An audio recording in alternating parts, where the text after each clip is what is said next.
Hi, everyone. I'm Vasileios Giotsas.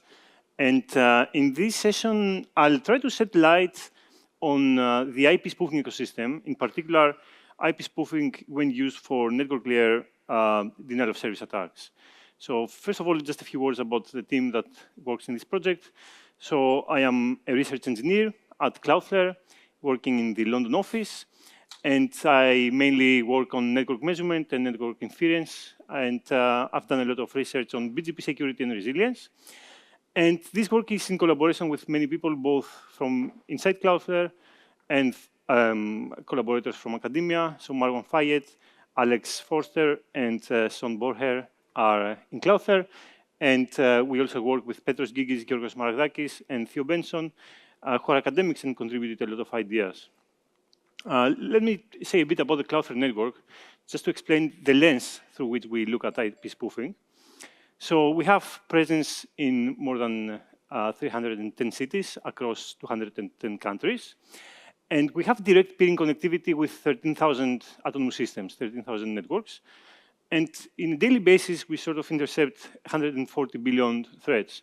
So while I look at spoofing through just Cloudflare, I have the impression that we get a pretty wide coverage of the internet. So I believe what I will talk about reflects a bit the more general IP spoofing ecosystem. Let me scope the work a bit first. So denial of service attacks there are a vast number of techniques that can be used to execute them.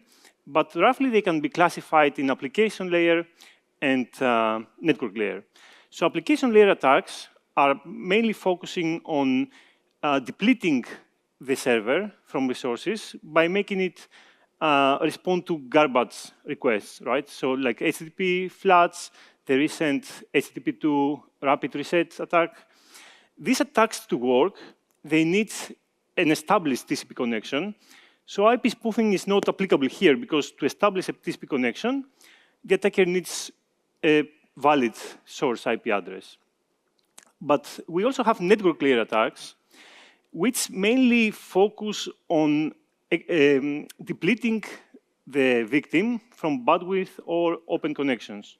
So these attacks do not need TCP connections to be established. They just flood the network with different types of packets like SYN floods or UDP floods. And spoofing is a very popular technique in this type of attacks. So that's where I'll focus in this talk.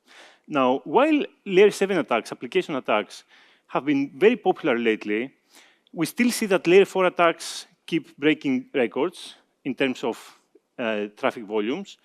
And the largest one we observed is almost 3.5 terabits per second, right? So we can say that we are in the era of terabit layer 4 denial of service attacks. And therefore, while not as popular nowadays in terms of mainstream discussion, they are still a very big problem. So here we see the attacks that we mitigated last year per month, the largest attacks. And almost every month we had terabit class attacks, in some cases exceeded 2 terabits per second. Now let's see a bit the mechanics through which network layer attacks are executed. So the more traditional one is these spoofing attacks, right? Which can be either direct, so the attacker sends a very large number of spoofed packets to the victim and uses spoofing to evade identification, to evade detection, and also to evade being blocked, because just sending from a single IP, it's very easy to block this IP. Maybe the more serious spoofing-based DoS attacks is using reflection and amplification. So the attacker finds some vulnerable servers, spoofs the source IP with the victim's IP, so the server responds back to the victim with a much larger response than the request. So even attackers with limited available bandwidth, they can overwhelm a victim with traffic. And this is the traditional way of doing network layer DoS. And we have more recent DoS approaches, like the attacker controls a botnet and makes it attack the victim at the same time, or the attacker releases a large number of virtual machines in a cloud computing infrastructure, which have a lot of bandwidth, so they can overwhelm the victim. And the the question is, whether IP spoofing, given these new techniques, is still a problem, right? And how much of a problem it is. So we know that there have been a lot of efforts over these years to mitigate spoofing. And probably the most well-known one is best current practice 38, BCP38, which is standardized in RFC 2827, and introduces source address validation. So it's very simple. It basically says that the ISP filters packets that enter the ISP's network at the edge, as close to the customer edge as possible. If the source IP does not match the IP address space allocated to that subscriber, it is blocked. So for instance, if we have an attacker who may want to send an amplification attack to this victim, the attacker normally spoofs the source IP of its packet, finds vulnerable servers, who then respond to the spoofed IP with a much larger response, and the victim is attacked. But if the ISP deploys source address validation, then it checks whether this IP is part of the allocated address space. If it's not, the packet is blocked right at the edge of the network, and attacks are mitigated. It's simple, it's lightweight, and relatively easy to implement. But the question is how many ISPs actually bother to implement it. It's hard to know exactly because this mitigation technique is at the edge of the network, and if we don't have access at the edge, we cannot be sure, right? But there is a project called Spoofer, run by KDA in UCSD. And what they do is that they crowdsource some measurement clients that will try to send spoofed packets to a control node. If they succeed, we know that this ISP does not implement BCP38. If they don't succeed, it most likely implements it. And they found that about 80% of the IPv4 ASs and 75% of the IPv6 ASs do implement source address validation. And that is very optimistic, right? It may mean that at that rate of deployment, spoofing attacks can be a thing of the past. But the problem is that the coverage is low. It covers about 3% of all the autonomous systems in the internet. And the adoption has been stagnated over the last decade. So it was 80% a decade ago, in 2013. And in the meantime, we've seen very big attacks, especially amplification attacks, have been growing.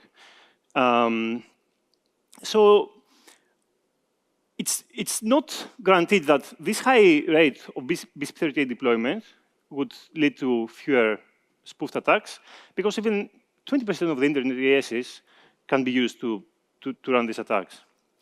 So the goal of this project is to see if at the server side we can detect spoofing, and if we can detect also what are the networks that send us the spoofed packets, so that we can develop a much better understanding of which ASs adopt BCP38 and where the attackers attack from. And when we had this question, the first thing we did was to get all the IPs that we observed in HTTP requests. So remember that HTTP requests require a TCP connection, so the IPs there should be legitimate, and compare them to all the IPs that appear in layer 4 DoS. So here you see these IPs plotted in what we call Hilbert maps. Hilbert maps visualize the address space, and each little block in this big square corresponds to a /8 prefix. So you see that a large area of the HTTP request map is black. Black means that the IPs are not active. We never observe these IPs send us requests. On the other hand, we see that most of the layer 4 map is uniformly blue, which means that almost all of the IPs in this map have been observed as source IPs in the DoS packets, which is a pretty good indication that they are most likely spoofed, because we would expect if they were not spoofed these two maps to match. And the question is how we know exactly which are spoofed and which are legitimate. So if we take all the IPv4 space, some of it is reserved for special purposes like private networks or shared networks, for instance, carrier-grade NAT, and these IPs not appear to originate traffic. And then we have the routable IPs.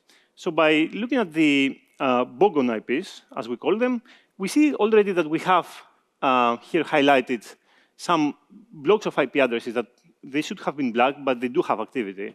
So these are obviously spoofed. Then rootable IPs does not mean that they are actually rooted. There are large chunks of IPs that never appear in the default free zone. So we look at our public BGP tables, and we find which IPs are routed and which are not routed. And again, we see that unrouted IPs that I have highlighted here appear to be very active. So again, these are apparently spoofed. And finally, from the routed IPs, we have some special purpose IPs, for instance, those that are used for network telescopes that are also never active normally, under normal circumstances. If we observe them as source IPs, most likely spoofed.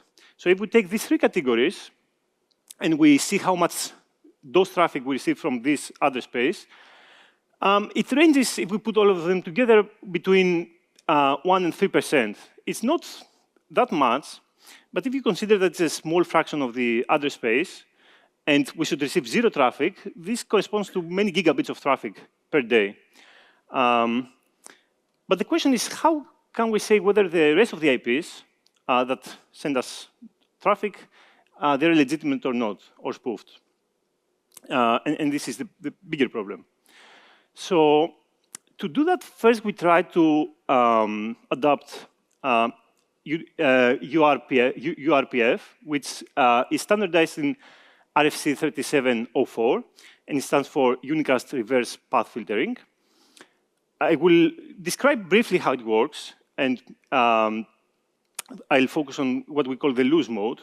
So in this case, an ISP that receives traffic from an IP checks its BGP table to see whether the source IP of a packet is in its BGP table. If it is not in the BGP table, then the ISP can assume that the packet is spoofed, right? Because there's no valid path to that IP from the particular point of presence, and drop it. On the other hand, if the packet is in the BGP table, it is likely that it's legitimate, and so it will not be filtered. So for instance, if we have an attacker here in this network with 3 points of presence, POP1, POP2, and 3, the ASs are colored according to the POPs that they send their routes to. So the attacker is in AS4, but spoofs its source IP to send traffic to POP1. POP1 checks its BGP table. It will see that the spoofed IP that belongs to AS4 is not in its BGP table, and therefore it will drop it as spoofed. And again, this is simple to implement. It can be effective, especially if a network has multiple points of presence, because if you have just one point of presence, then you have to access the entire internet over there. But if you have multiple, then you can slice the routing table to smaller pieces. The problem with URPF is that it results to a lot of false positives in the case of asymmetric routing. So asymmetric routing arises when an autonomous system wants to do traffic engineering so that it splits traffic, it load balances traffic between different links.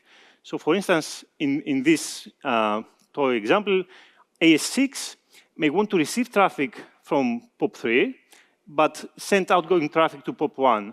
So it will advertise its BGP routes to POP3, but not POP1, but it will send its egress traffic to POP1 so that it load balances between those two links. However, URPF will see that AS6 is not in the BGP table and will drop the packets wrongly, right? So a legitimate user will not be able to do this type of traffic engineering, which is bad, obviously. And what we try to do is to use Anycast catchments as a way of learning the reverse path, the path from the AS to our network. So just to remind you, Anycast is when we advertise the same IP address from every point of presence in our network, and we let ASs decide which is the preferable point of presence according to their routing metrics. And an Anycast catchment is the set of IPs and the set of ASs that route to a single POP, right? So in this case, again, ASs are colored according to the POP they route to. So the Anycast catchments of POP1 include AS1, AS2, AS5, and AS6.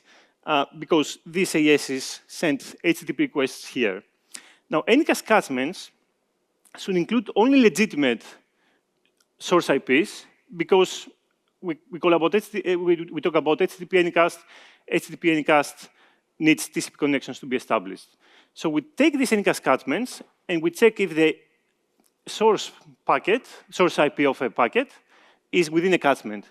If it is within a catchment, it's likely to be legitimate. If it's not, it's likely to be spoofed. Okay? So one problem with both of these techniques is that a fraction of the address space cannot be identified as spoofed, right? So an attacker, for instance, that spoofs randomly, inadvertently will spoof some IPs within the address range that both URPF and Anycast catchments consider as legitimate. Now, Anycast catchments, in this plot, on the x-axis, we have the fraction of internet ASs that are considered legitimate, and on the x-axis is the points of presence that we have in Cloudflare ordered by the number of interconnections. So we see that the largest POPs consider 90% of the addresses as legitimate if we adopt URPF, but less than 40% of the addresses as legitimate through Anycast, which means that Anycast catchments offer both fewer false positives and better coverage compared to URPF, right? And then if we check the DoS traffic against those catchments, we observe these big spikes, which correspond to the DoS attacks, attacks with a lot of source networks that are not in our catchments. But we do want to, even for this 40% here, even for these networks that in the largest POP we cannot detect as spoofed, we do want to try and detect spoof packets with source IPs in Anycast catchments. And let's see how we do it. Let's assume we have an attacker that spoofs randomly IPs and sends packets to a victim behind one of our points of presence. We first do this matching against the Anycast catchments to filter packets that are obviously spoofed. And some of them will be detected as spoofed, some of them will fall within the Anycast catchments. But for the packets we detect as spoofed, we try to analyze the packet features, which is essentially how we do DoS mitigation. So DoS mitigation is based mainly on packet features, not on whether the packets appear to be spoofed or not. We extract these packet features, and we generate signatures based on the packet headers and the payloads. And then we try to match the rest of the packets that are within the Anycast catchments to those attack patterns. If they agree, if they match, then we can infer that these packets are part of the same spoofed attacks.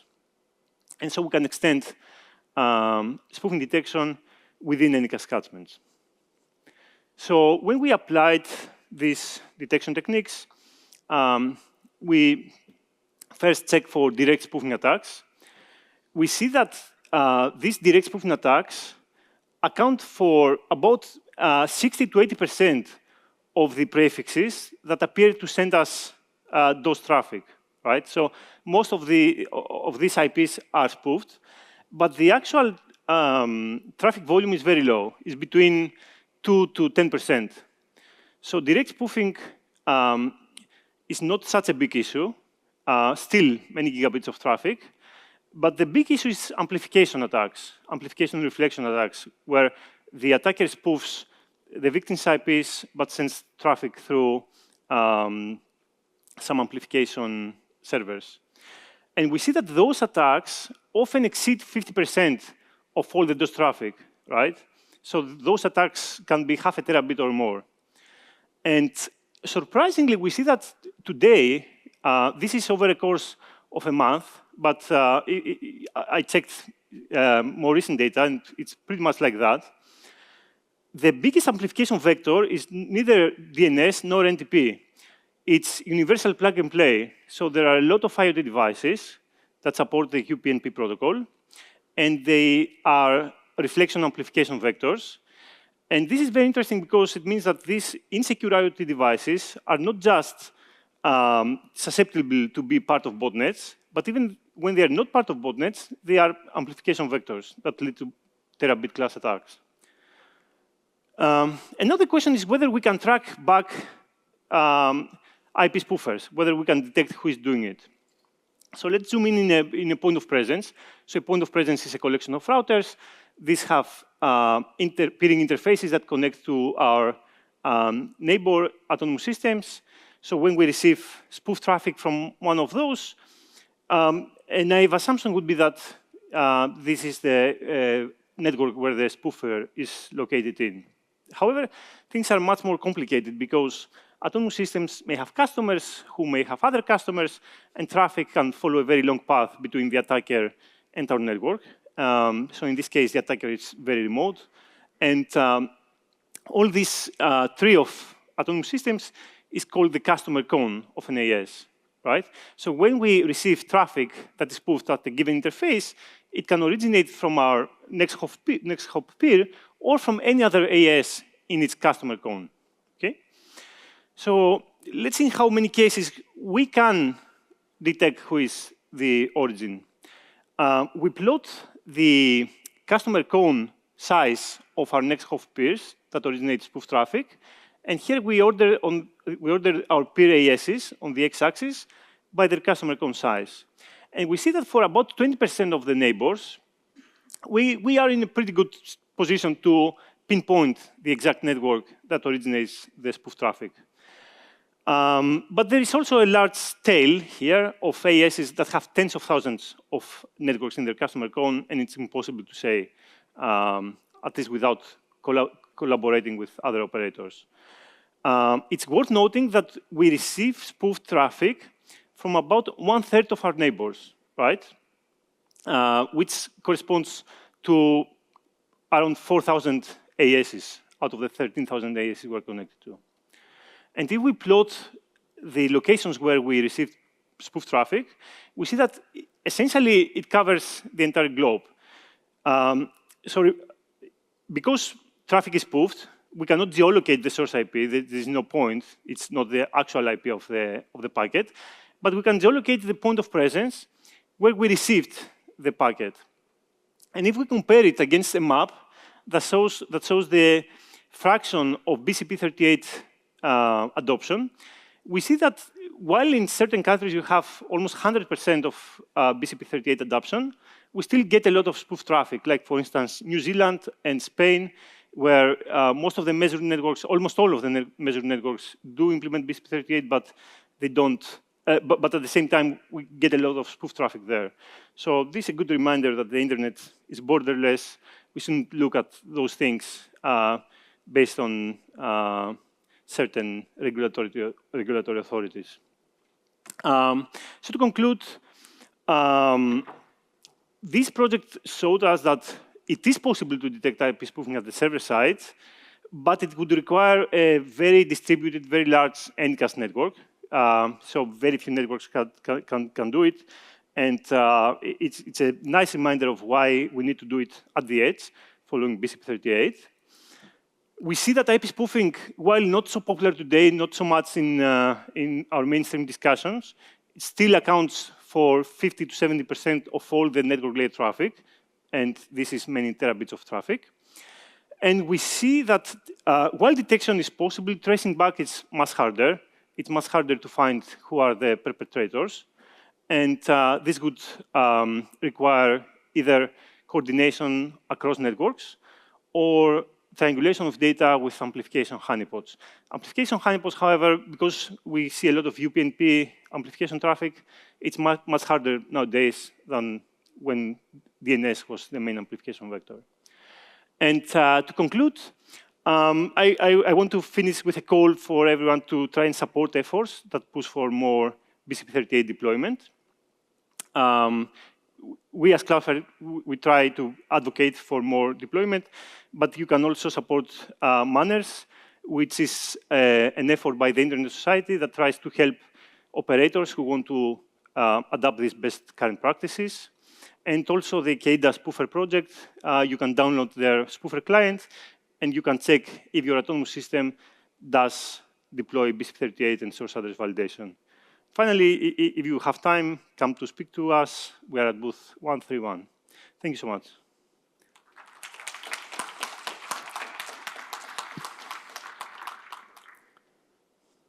Any questions?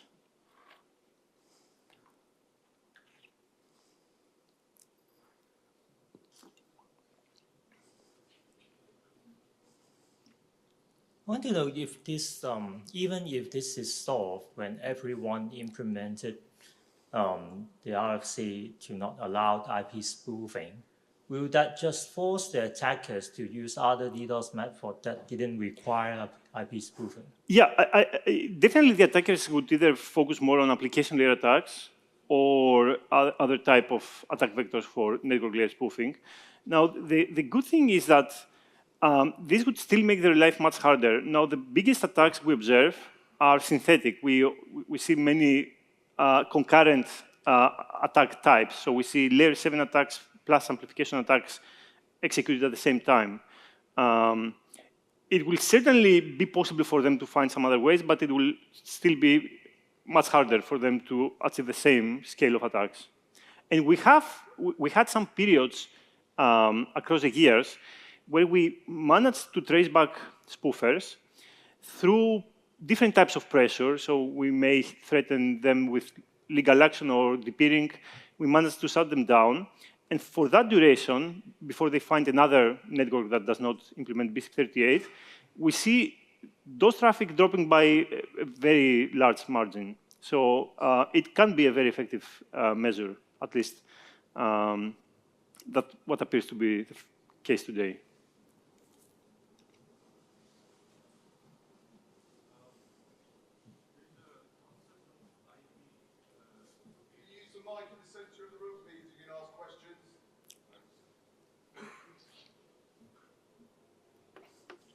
Hello. Yeah. I'm not sure if it is related to IP spoofing, but there's this concept of IP rotating that is used sometimes in DoS attacks. Right, yeah. So how does it handle that, if you can?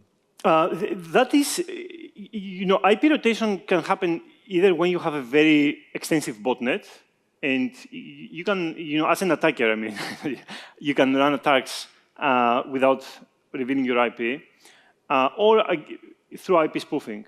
So when there is a botnet, the good thing is that we can identify the networks that are vulnerable and the devices that are vulnerable, and let's say push for patches or other measures. With spoofing, it's harder because we don't know where the attacker comes from.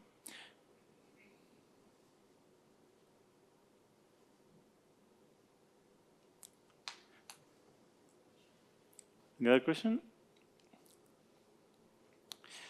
If not, thank you very much. Feel free to email me or DM me if you want to discuss further.